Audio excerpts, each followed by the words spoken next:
क्या आपकी प्लेटलेट 1 लाख से कम है? आप दुगनी तेजी के साथ आप बढ़ा सकते हैं। प्लेटलेट कम होने के कुछ लक्षण दिखाई देते हैं जो इस तरह होते हैं। आपको सुबह उठते ही थकान, चिड़चिड़ापन और कमजोरी जैसा महसूस होता है। आप थोड़ी देर चलने के बाद हाँफने लगते हैं, थकान की स्थिति आ जाती है। ऐसे में आप रुकिए, आपका बॉडी का एक वार्निंग साइन हो सकता है। प्लेटलेट आपके 1 लाख से कम होने की ओर हो सकते हैं। ऐसे में मैं आज बात करूंगा कि प्लेटलेट कम होने के लक्षण क्या क्या होते हैं और वैज्ञानिक समर्थित घरेलू उपचार से आप इसे किस तरह ठीक कर सकते हैं। मैं भनोज कुमार फ्रॉम जय बालाजी आयुर्वेद, पलामू, झारखंड। दोस्तों, इस तरह के यूजफुल हेल्थ टिप्स मैं लाते रहता हूँ। हमारे चैनल पर अगर पहली बार हैं, लाइक करें, सब्सक्राइब करें और वीडियो को अंत तक बने रहिए। आप देखें कि प्लेटलेट को दुगनी तेजी के साथ आप कैसे बढ़ा सकते हैं। आखिर प्लेटलेट है क्या? दोस्तों, ये जानना जरूरी है। हमारे शरीर में प्लेटलेट्स, जिसे थ्रोम्बोसाइट्स के नाम से जाना जाता है, जब चोट लगती है, मोच लगती है, खून बहता है, तो यही प्लेटलेट्स आपस में एक दूसरे से चिपक करके क्लॉट का निर्माण करते हैं। क्लॉट बनते हैं, थक्का जमते हैं, जिससे खून बहना बंद हो जाता है। इसे फर्स्ट एड, स्क्वाड या नन्हा बॉडीगार्ड आप कर सकते हैं। आपके शरीर में यह 1.5 लाख माइक्रोलीटर से 4.5 लाख माइक्रो प्रति लीटर तक हो सकता है। लेकिन जब 1 लाख से नीचे चला जाता है, निचले स्तर की ओर बढ़ता है, तो आपकी बॉडी में वीकनेस के साथ साथ आपके ब्लड में थक्का जमने की क्रिया काफ़ी कम हो जाती है। ये प्लेटलेट्स हमारे शरीर के लिए कम होने पर घातक सिद्ध होते हैं, जिसे नन्हा सिपाही बॉडीगार्ड के नाम से जानते हैं। उसकी क्षमता वीक हो जाती है, कमज़ोर हो जाती है। जब प्लेटलेट की गिनती 1.5 लाख से नीचे चली जाती है, तो इसे थ्रोम्बोसाइटोपेनिया के नाम से जाना जाता है। इसमें स्वास्थ्य तेजी के साथ गिरने लगता है। यह खतरे की घंटी कब बजती है, इसे भी आप जानिए। जब प्लेटलेट 1 लाख से निचले स्तर पर होता है, यानी 1 लाख से कम, तो आपकी थकान, कमजोरी, बॉडी का एनर्जी काफ़ी डाउन होने लगता है। अगर 50,000 से नीचे होता है, तो यह खतरे की घंटी है। विशेष करके नाक से खून, मुंह से खून और भी अन्य भागों से भी ब्लडिंग की समस्याएं हो जाती है। क्योंकि इस परिस्थिति में प्लेटलेट्स थक्का जमने की क्रिया को काफ़ी कम कर देते हैं। अगर 20,000 से कम होती है, तो यह मेडिकल इमरजेंसी होती है। प्लेटलेट को आप हल्के में बिल्कुल भी ना लें।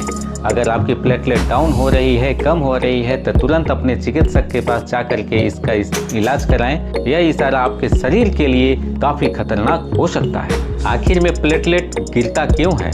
दोस्तों, अक्सर लोग जानते हैं कि डेंगू, मलेरिया, टाइफाइड होने पर ही, यानी वायरल इन्फेक्शन होने पर ही गिरते हैं, जबकि ऐसा बिल्कुल भी नहीं है। यह अन्य कारणों से भी हो सकता है। नंबर 1 पे वायरल इन्फेक्शन से प्लेटलेट गिरने लगते हैं। जब मलेरिया, टाइफाइड और डेंगू होते हैं, तो डेंगू अस्थि मज्जा यानी बोन मैरो पर ही सीधा अटैक करता है, जहाँ पे प्लेटलेट बनते हैं। लेकिन यहाँ पर अगर प्लेटलेट बनना कम हो जाते हैं, तो हमारा प्लेटलेट का लेवल तेजी के साथ गिरने लगता है। दूसरा, आहार और खान पान की कमी की वजह से भी ऐसा होता है कि प्लेटलेट डाउन हो जाते हैं। दोस्तों, विटामिन B12, विटामिन B9, जिसे फॉलिक एसिड के नाम से जानते हैं, और आयरन की कमी की वजह से भी प्लेटलेट कम बनते हैं, जिसके कारण हमारा प्लेटलेट का असर सीधा इसका कमी पर देखने को मिल जाता है। कुछ बीमारियां और दवाएं भी प्लेटलेट को गिरा सकते हैं, जिसमें एंटीबायोटिक दवाओं का अधिक सेवन, सिरोसिस यानी लिवर की बीमारियां, दूसरा कैंसर की केमोथेरेपी भी आपके प्लेटलेट काउंट को डाउन कर सकते हैं। इसे आप जरूरी सलाह के रूप में इस तरह ले सकते हैं। अपने डॉक्टर से मिल करके CBC टेस्ट कराएं, जिससे प्लेटलेट का आसानी से पता लगाया जा सके और उनके आसान उपायों से, उनके द्वारा बताए गए आसान टिप्स से आप प्लेटलेट काउंट को तेजी के साथ बढ़ा सकते हैं।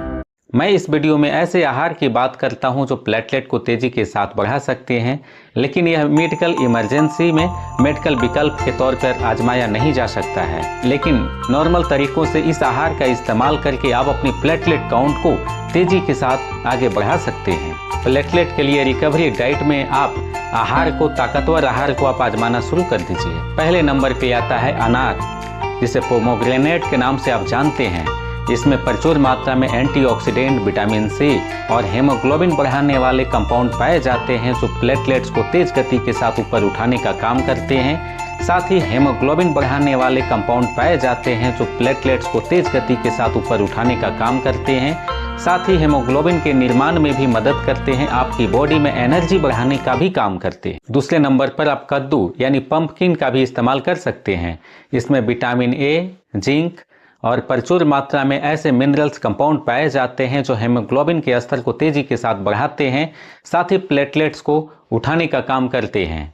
यानी कि आपकी प्लेटलेट कम है तो कद्दू के बीज को स्नैक्स के रूप में, सब्जी के रूप में आप पंपकिन्स का इस्तेमाल करें, आपकी प्लेटलेट तेजी के साथ ऊपर की ओर जाएगी। कद्दू में विटामिन ए सीधा बोन मैरो को सपोर्ट करता है और प्लेटलेट को तेजी के साथ आगे बढ़ाने का काम करता है। दोस्तों, तीसरे नंबर पे आता है कि हरी और पत्तेदार सब्जियों को आपको इस्तेमाल करनी चाहिए, जिसमें पोटेशियम, जिंक, आयरन, मैग्नीशियम की बहुत अच्छी मात्रा होती है। ऐसे में बॉडी को एनर्जी देने के साथ साथ यह हमारे खून को थक्का बनने की क्रिया को बढ़ाते हैं और प्लेटलेट को ऊपर की ओर तेजी के साथ उठाने का काम करते हैं। चौथे नंबर पे आता है कि विटामिन सी रिच फूड का इस्तेमाल करें, जिसमें आंवला, नींबू, मौसमी, अनानास शामिल हो सकते हैं। ये विटामिन सी साइट्रिक एसिड गुणों की वजह से और विटामिन सी की वजह से ये फल हमारे शरीर के लिए काफ़ी ज़्यादा महत्वपूर्ण होते हैं, जिसमें इम्यूनिटी बढ़ाने के साथ साथ हमारी प्लेटलेट बढ़ाने की भी क्षमता को बेहतर करते हैं और हमारे शरीर को मजबूत बनाते हैं। इन्फेक्शन से भी लड़ने में यह मदद करते हैं, क्योंकि साइट्रिक एसिड फलों में एंटीबैक्टीरियल, एंटी फंगल गुण काफ़ी मात्रा में पाए जाते हैं। इसके लिए आप आंवला, नींबू, संतरा, मौसमी का इस्तेमाल आप ज़्यादा करें। पांचवें नंबर पे आता है कि आप चुकंदर का इस्तेमाल करें, जिसे बीट रूट के नाम से आप जानते हैं। दोस्तों, इसमें ऐसे गुण पाए जाते हैं जो vitamin B12, iron, folic acid भरपूर मात्रा में पाए जाते हैं। इसका लाल रंग कुदरती तौर पे प्लेटलेट बढ़ाने के साथ साथ खून को थक्का बनने की क्रिया को भी बेहतर करने का काम करते हैं।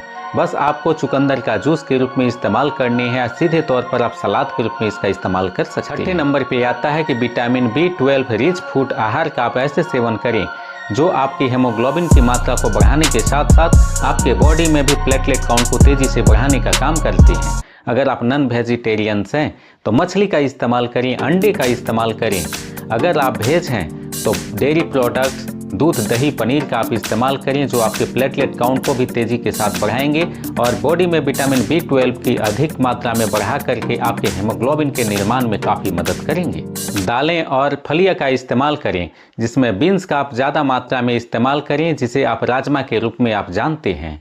और दाल का इस्तेमाल करें। दाल में प्रचुर मात्रा में जिंक, फोलिक एसिड और फोलेट की मात्रा अधिक होती है, यानी विटामिन B9 प्रचुर मात्रा में दाल और बीन्स में पाए जाते हैं। इसके इस्तेमाल से सिर्फ आपकी प्लेटलेट ही नहीं बढ़ते हैं, बल्कि बॉडी की एनर्जी लेवल को भी बढ़ाया जाता है और हेमोग्लोबिन भी एक अच्छा लेवल में पहुंचता है, ताकि आप एनर्जी तरोताज़ा महसूस कर सकें। 8वें नंबर पे आता है कि आप पपीते का इस्तेमाल करें फ्रूट के रूप में और इसकी पत्तियों का भी इस्तेमाल करें जूस के रूप में।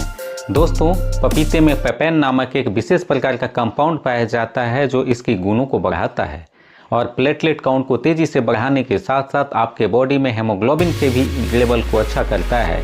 इसमें ऐसे गुण पाए जाते हैं जो एंटीबैक्टीरियल, एंटी फंगल और एंटीऑक्सीडेंट अच्छी मात्रा में होने की वजह से आपके प्लेटलेट काउंट तेजी के साथ बढ़ने लगते हैं। दोस्तों, ये थे प्लेटलेट बढ़ाने वाले विशेष प्रकार के खाद्य पदार्थ, जिसका इस्तेमाल करके आप बहुत जल्द अपनी प्लेटलेट काउंट को बढ़ा सकते हैं। लेकिन यह मेडिकल विकल्प नहीं है। अगर आप इमरजेंसी सिचुएशंस में हैं तो आपको अपने चिकित्सक से मिल करके इसका ट्रीटमेंट बहुत जल्दी करानी चाहिए।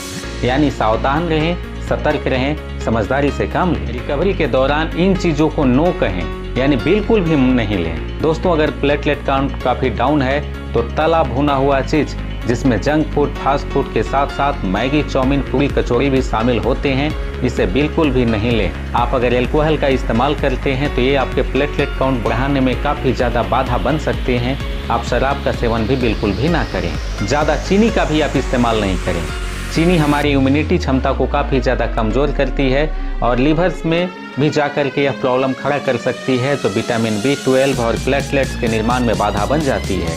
ऐसे में सीधे तौर पर व्हाइट शुगर का इस्तेमाल बिल्कुल भी नहीं आपको करनी चाहिए। एंटीबायोटिक दवाओं के साथ साथ पेन किलर दवाओं का भी इस परिस्थिति में बिना पूछे डॉक्टर से इस्तेमाल नहीं करें, अन्यथा प्लेटलेट काउंट में और आपकी कमी आ सकती है। इन चीज़ों को सीधे तौर पर नो कहना शुरू कर दें, बिल्कुल भी आप नहीं लें। दोस्तों, अभी तक आपने देखा कि प्लेटलेट काउंट कम होने से हमारे शरीर को थकान, कमजोरी, वीकनेस जैसी महसूस होती है। यहाँ तक कि आपकी ब्लड में इन्फेक्शन बढ़ने के साथ साथ आपकी खून बनने की क्रिया यानी हेमोग्लोबिन के निर्माण में भी कमी आती है। इसे आप घरेलू उपचार के साथ साथ आसानी से किस तरह दूर कर सकते हैं और प्लेटलेट के विषय में भी आपने समझा कि मेडिकल कंडीशन किस तरह से आता है और प्लेटलेट्स कम होने का कारण क्या क्या होता है।